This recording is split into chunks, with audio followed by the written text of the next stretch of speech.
Each year, when we sit around the Passover Seder table, we come to that moment in the Haggadah when we mention the four children. Those four archetypes of children: the wise, the wayward, the simple, and the one who does not have the questions to ask. Every year when we read this section, my mind instinctively goes to my own children. Which one is the wise one? Which one is difficult? Without thinking, I slip into the mental trap of typecasting my children, evaluating them with these narrow and restrictive categories, thinking about where they are this year, how they're doing, and how I am perceiving them and relating to them. I wonder if this is a common trap that we as parents often get tripped up by. Our need to categorize our children neatly, to label them, in an attempt to understand them and parent them with a sense of control. We often can pigeonhole our children and try to fit them into neat little boxes, thinking that maybe then we can begin to figure out who they are and what they need from us. But each year I try to catch myself at this section and pause and use it as a reminder that they never fit into any one box. And when I try to make them fit, I know that I'm really just simplifying their messy, evolving selves in ways that don't end up serving them or my relationship with them.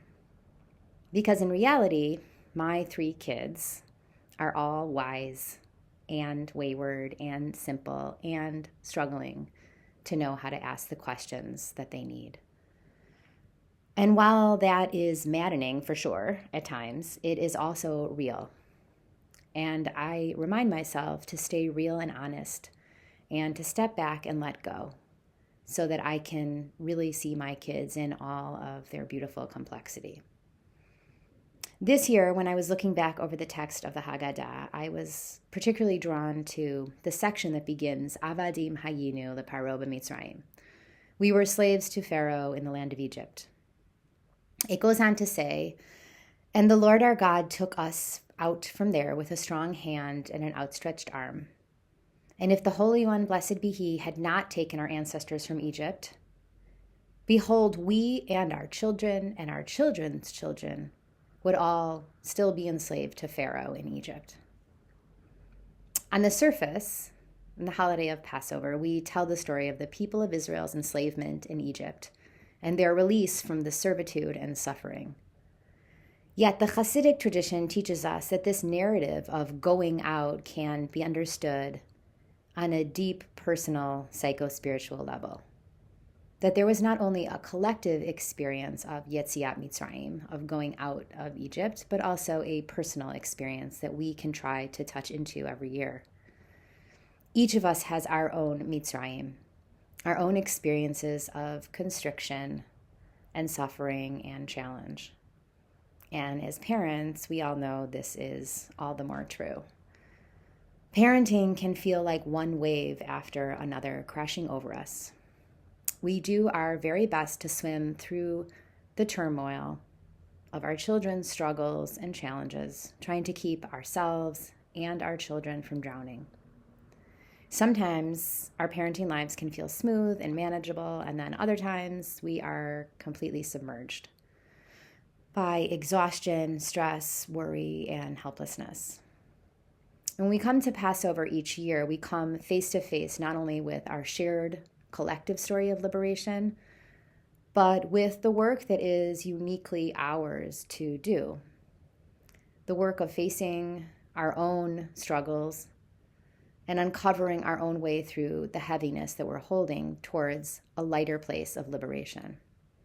But how in the world do we do this? It can feel totally impossible. And yet this passage reminds us of a few important things. Firstly, we are not alone.